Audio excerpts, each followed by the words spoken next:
Политичко дежаву меѓу Скопје и Атина. Името Македонија повторно го разгоре стариот спор. Дипломатски скандал уште на првото калимера на 12 мај од Скопје. Се разбуди Кириакос Мицотакис и крена можност за вето. Реалност или предизборни грчки провокации? Прави ли новата македонска влада стари грешки? И дали може да има победник во политичкото реми запечатено со Преспанскиот договор и подпис на Обединетите нации? Гледате Европата.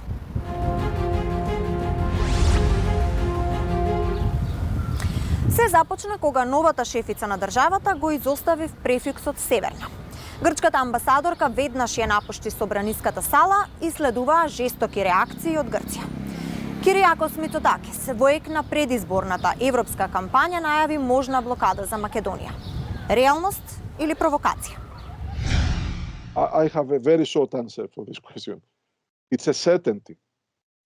Unless the new government in Skopje, there is, both Greece and the Americans and others are on a standby mode to see when the new government is sworn in, what will be their official position. Because right now we just hear their opinions. We don't have the official position of the new government.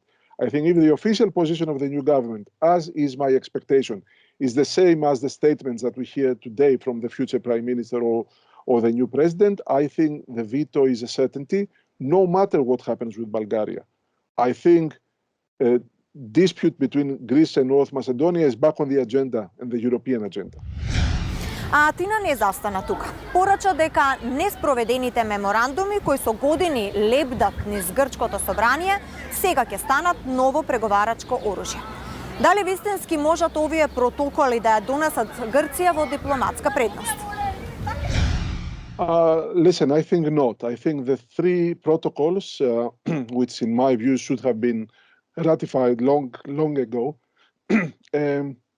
have just become a question of party bickering and party competition between New Democracy and Syriza. So Syriza is using the three protocols to say that the Greek government wants the respect of the Prespa agreement, but they haven't done enough themselves to support the Prespa agreement. And then New Democracy says, well, we didn't ratify the agreement because we were not sure that the other side will always be willing to,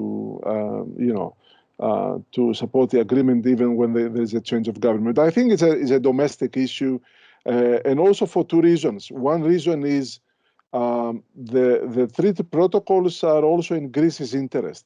So it's not that it's something that we hold back because it's good for North Macedonia and not good for Greece. It's actually very good for Greece also.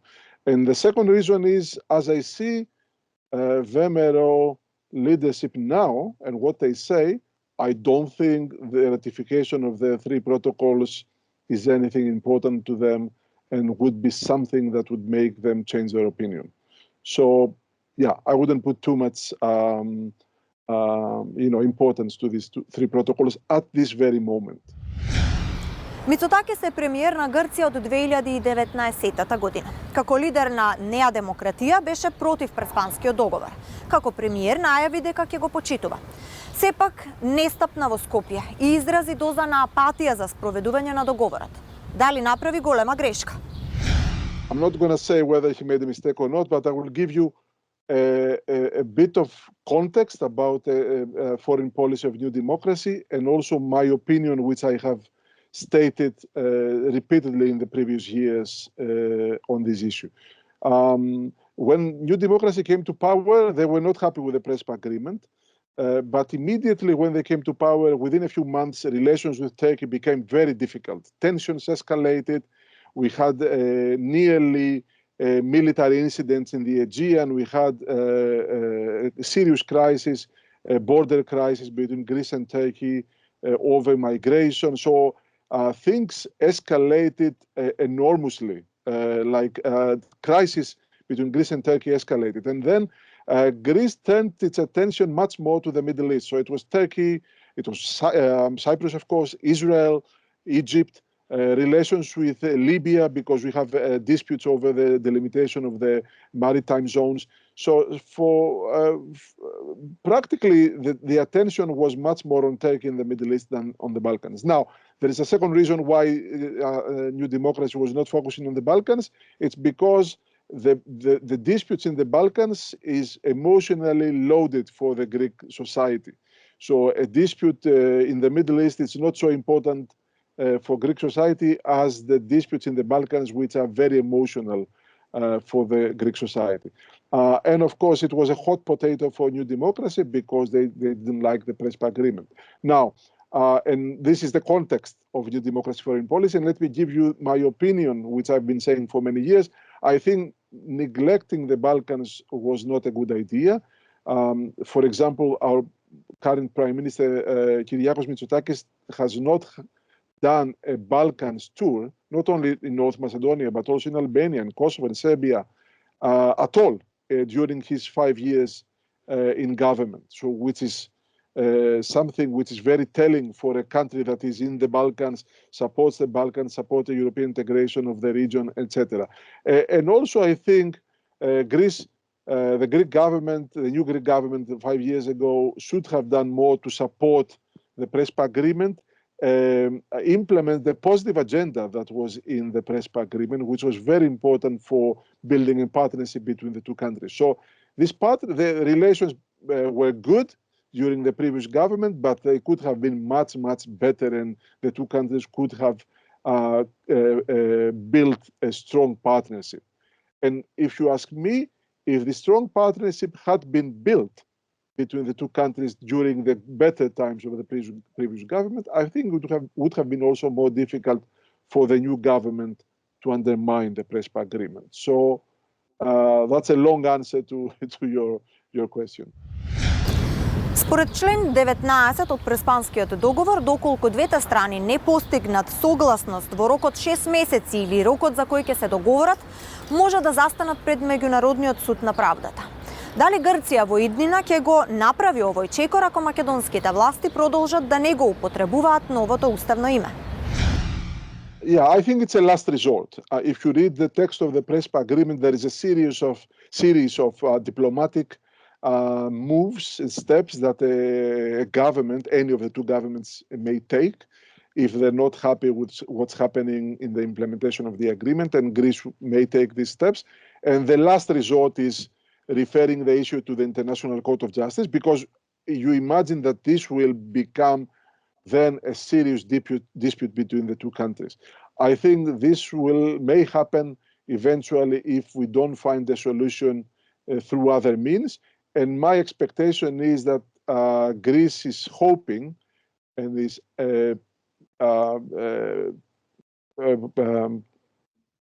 pushing, let's say, international partners, especially the Americans, to use all the leverage and their convincing power to convince the new government in Skopje, the forthcoming government in Skopje, to change their statements and start using the new constitutional name.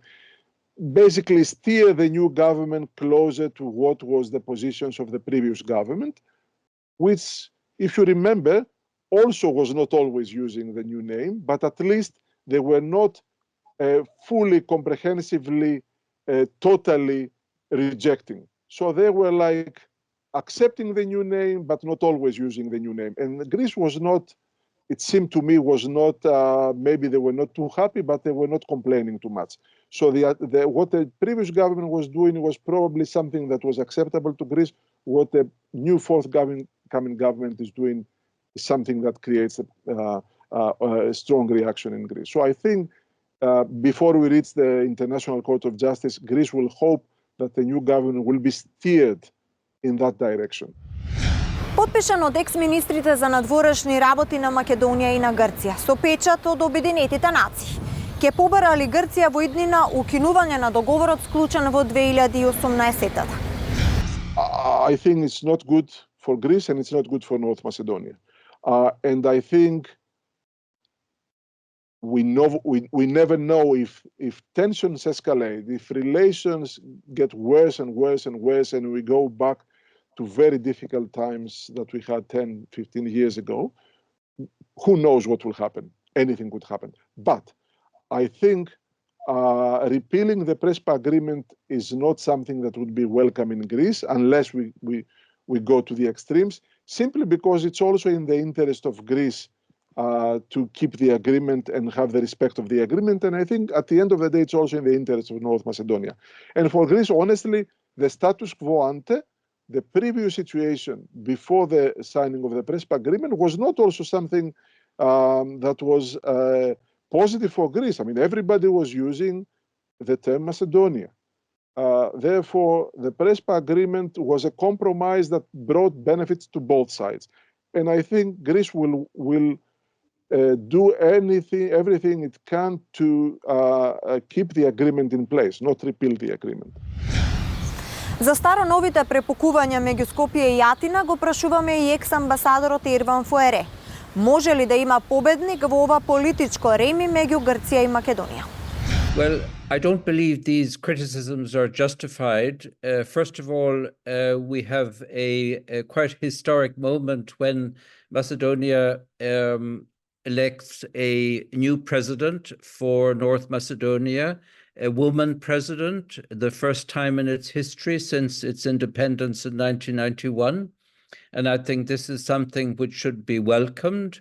And secondly, I believe that the criticism voiced against the president, when you see how she has demonstrated by signing the oath of office, which includes the specific reference to North Macedonia, that the country is respecting the Prespa agreement and has already implemented several of the provisions of that agreement, not least the very difficult work of changing all personal documents, passports, etc., to reflect the new constitutional name.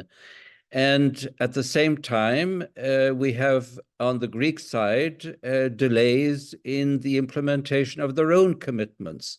And I think they should remember that rather than criticizing its neighbor, particularly at this moment, which should be a moment of celebration with the election of this new woman president. Дали новата власт на ВМРО-ДПМНЕ со ваков став ќе направи стари грешки или пак позитивни дипломатски чекори? И може ли да и се случи ново грчко вето на Македонија на европскиот пат? Well, we have to see. Certainly during the election campaign, there were statements made by all parties which were not particularly helpful with regard to the future of the country's progress, particularly towards its foreign policy goal of EU accession. But now we are in a new situation, post-electoral situation, and we will have to see whether the new government will pursue the same goal of all previous governments, which is that of wishing to join the European Union. And up to now, they have demonstrated that they will respect the Prespa agreement. My feeling is that this new government has a very strong mandate with almost 60 parliamentary seats. This is quite extraordinary. So I would hope that the new government and the new incoming prime minister would use that strength to push through what will be seen as unpopular decisions right at the beginning, to get over that. And by unpopular decisions, I mean in particular the demand from Bulgaria for a change of the constitution. By doing this, the new government will be in a very strong position to demonstrate that it is ready to pursue the goal of EU accession, but at the same time, it will refuse any new potential demands from the Bulgarian side as the negotiations continue.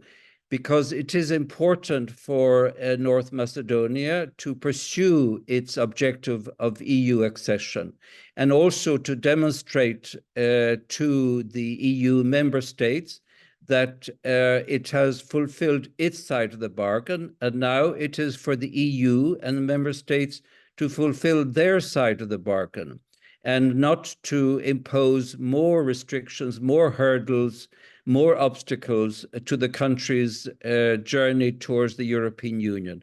So this is my hope. It will be difficult, of course, for the new government to pursue this goal, but by adopting these unpopular decisions at the very beginning, it will be in a much stronger position down the road in the negotiations for EU accession. And I think this will keep alive the objective of the country joining the European Union by, at the latest, 2030. And this must be an important objective for the country to continue on the road for accession, and also at the same time to promote all the many reforms that are still required, and in particular the fight against corruption, which has been such a cancer in Macedonian society for so long and really needs to be eradicated once and for all. Well, I do hope that the Greek government will understand that instead of wasting its energy on the president not always using the constitutional name when she opens her mouth to make a speech.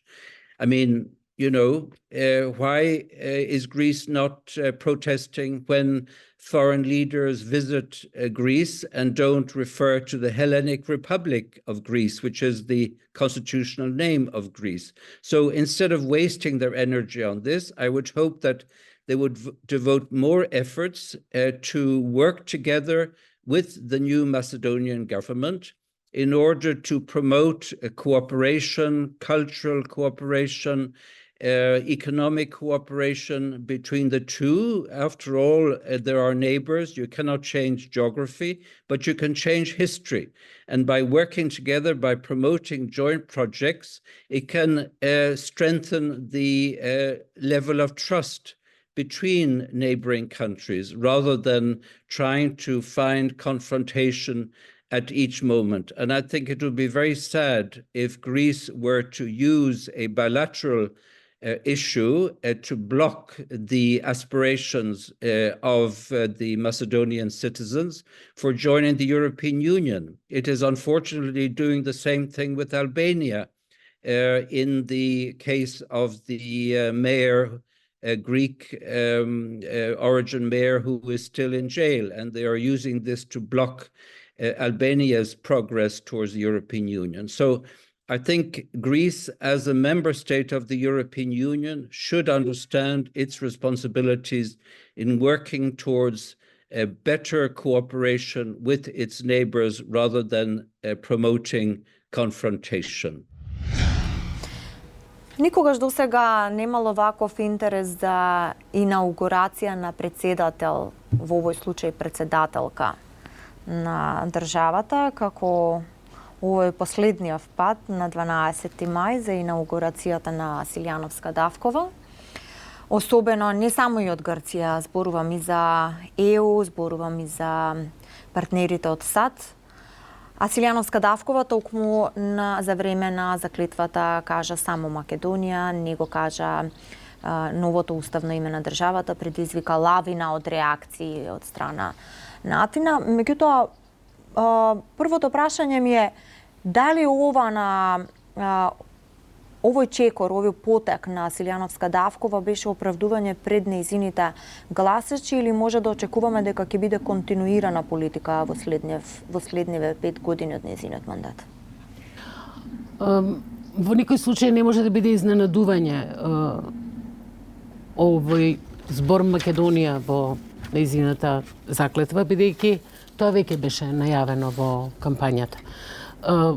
Оттаму, барем моја проценка е дека сега се тестира теренот за еден поинаков однос воопшто и на партијата што ја поддржува кон употребата на името Македонија, односно Северна Македонија. Жестоки реакции, како што спомнав од Атина, Мицотакис крена и жолт картон за вето. Во најава се и оние трите меморандуми кои што со години лептат во грчкото собрание дека ќе бидат така наречено преговарачко оружје во следниот период, како што испомна грчката влада. Меѓутоа, колку сериозно треба да се сватаат овие пораки од Атина со оглед на тоа дека и Грција се наоѓа сега во еден предизборен период, зборувам за европските избори, а пораките на Мицотакис се многу често кога е во турнеја на градови, помеѓу средби со граѓани и така натаму. Факт е тоа дека се тие во предизборна кампања за европските избори, меѓутоа факт е тоа дека и оваа реакција нивна не треба да биде изненадување, бидејќи во континуитет грците наметнуваа одредено толкување и реакции во врска с погодбата кои што се концентрираа на користењето на името Северна Македонија, односно некористењето на името на Северна Македонија, некористењето на името Македонија, ставајќи се друго од договорот настрана. И велам и тоа не треба да не биде изненадување, меѓутоа мислам дека не треба да биде ниту некаков повод за паника, бидејќи ние пак во нашата домашна јавност мислам дека доминира оние реакции и толкувања кои што беа панични, еве сега ново вето и така натаму, што ќе стане потоа, како ќе реагираат меѓународните фактори. И во овој поглед мислам дека треба малку да стивне таквата реакција, бидејќи ние сме некако научени да реагираме на грчката еднострана реакција и толкување за нашето неприменување на договорот. Од овој аспект мислам дека работите веројатно ќе се сменат и под влијание на некој нов пристап на новата влада предводена од ВМРО ДПМН, која што всушност и беше најавена со изјавата на претседателката. Мицотакис во последните изјави кажа дека Грција не е во изолација, кажа Скопје е во изолација и најави меѓународни притисоци. Дали тие меѓународни притисоци се во најава можеби и со последната изјава на Габриел Ескобар, кој што кажа дека разговарал со шефицата на државата Силјановска Давкова веднаш по нејзината инаугурација и дека на сите нивоа од раководството на ВМРО ДПМН било кажано дека ќе се почитува Преспанскиот договор.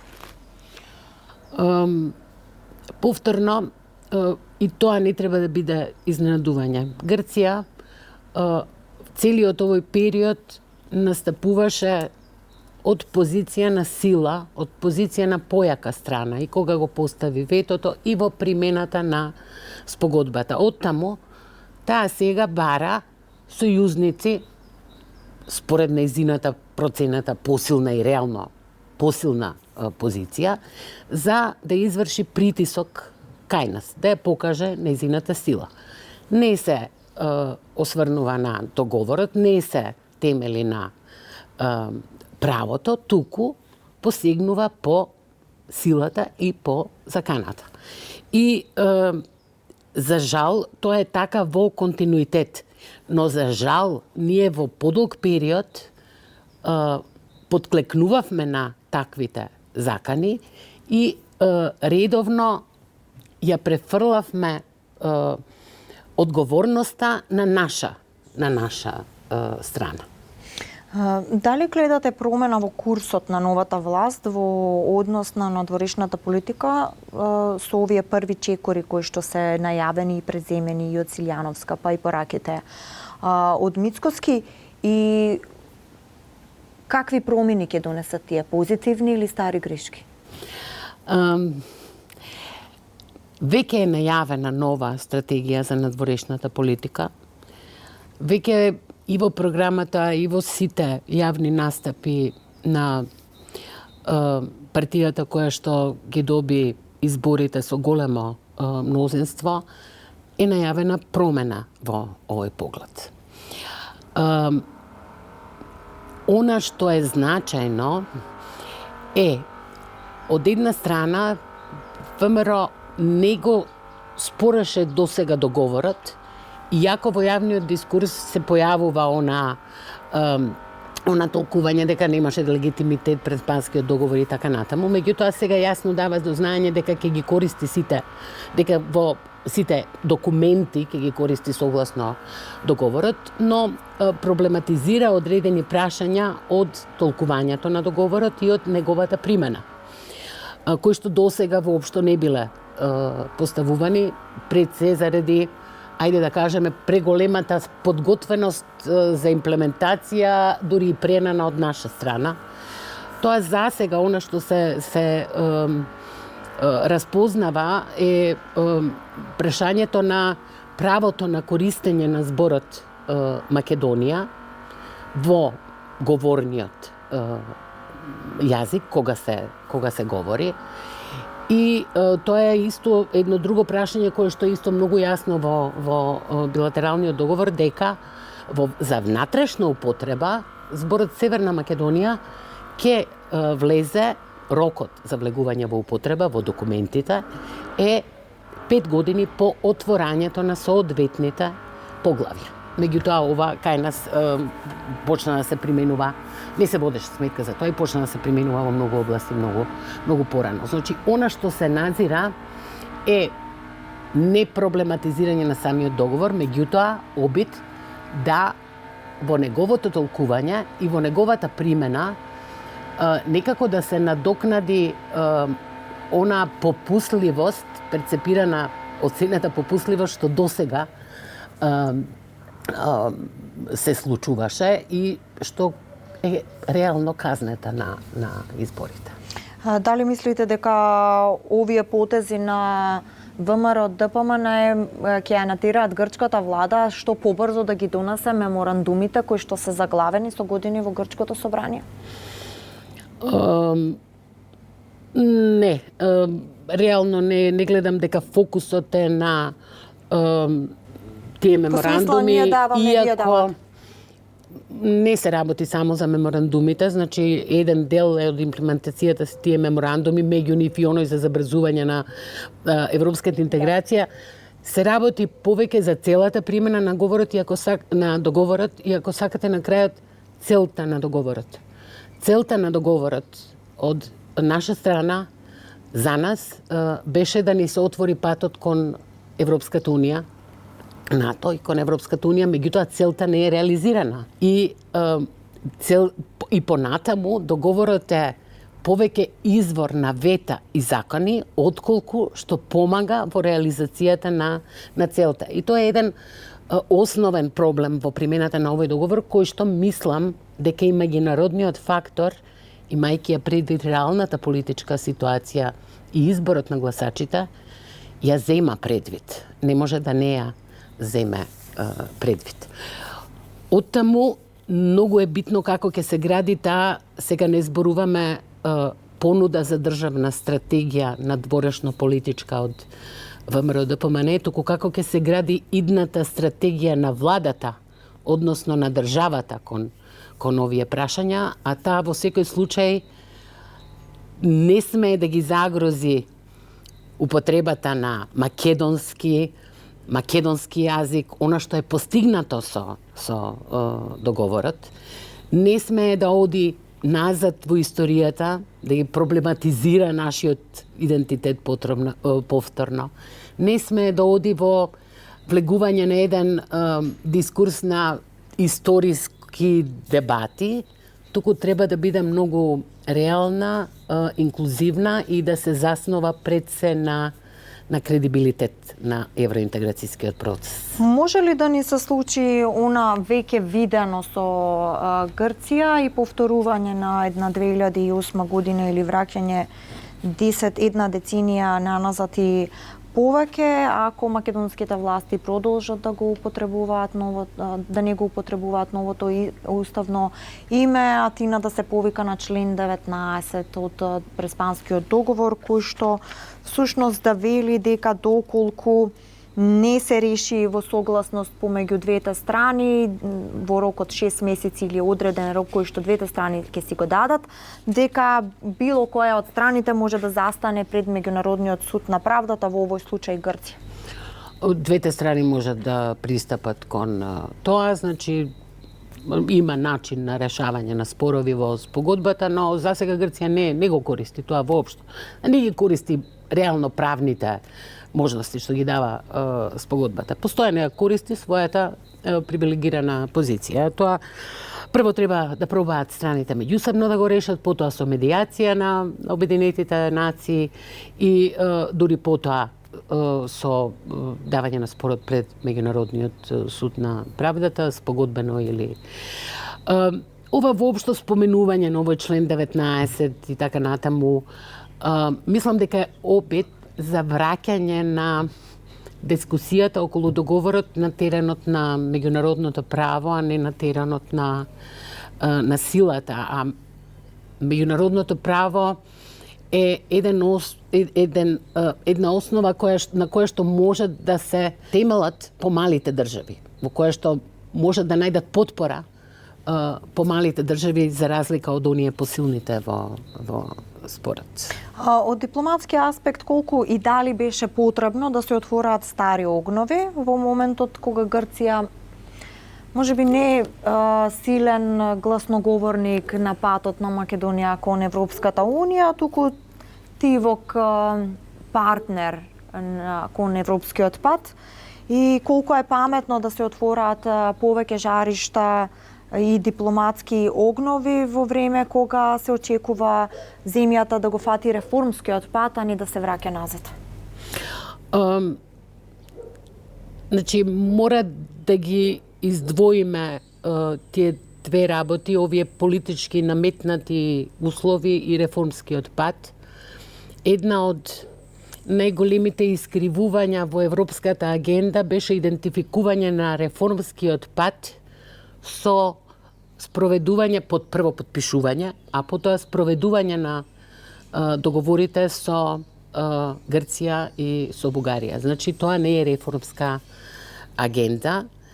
Реформска агенда е нешто сосема друго и тоа е вистинскиот испит за идната влада. Како што повеќе пати сакам да кажам, враќање на кредибилитетот и неповторување на старите грешки е клучната задача. Кредибилитетот треба да се гради и внатре и надвор. Ние мораме да покажеме капацитет да ги градиме нашите институции, а не да ги партизираме, и да покажеме капацитет да ги заштитиме нашите национални интереси.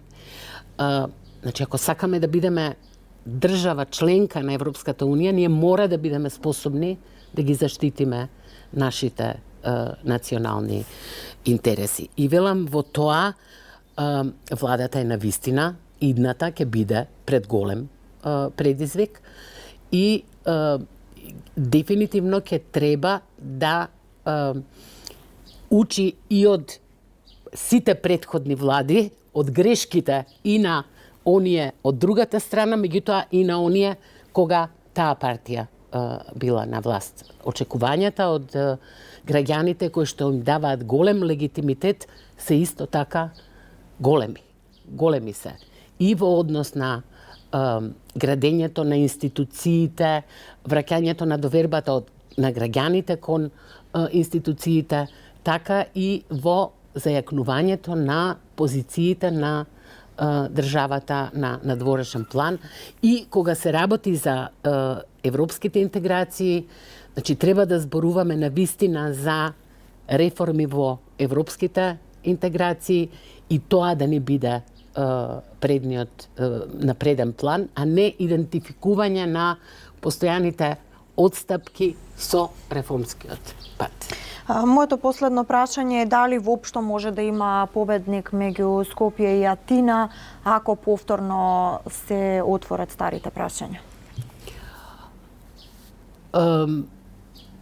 Мислам дека ова не е трка на победник, во која што ќе има некаков победник. Целата смисла на европската интеграција и обединувањето на европскиот континент е да имаме вин-вин ситуации, односно ситуации во кои што ќе се перцепираат како победници двете страни. Ситуација во која што постојано се бараат грешки, вета и така натаму не е таква ситуација. Ситуација во која што се бараат некакви историски символи не е таква ситуација.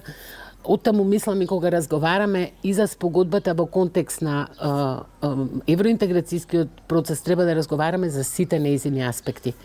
А тоа е градење на доверба, меѓусебна соработка, па и ако сакате отворање на премините, па договорот за трговски марки, па знаците од грчка страна, па исто именувањето од нивна страна, па користењето на МКДМК, кое што еве ние и во секојдневна употреба многу малце го користиме. Значи, дефинитивно е потребен многу сериозен однос кон спогодбата, но малку повеќе поинаков од оној досега. Така, ми благодарам за разговорот. Молам. Гледавте Европат. Останете со програмата на телевизија 24.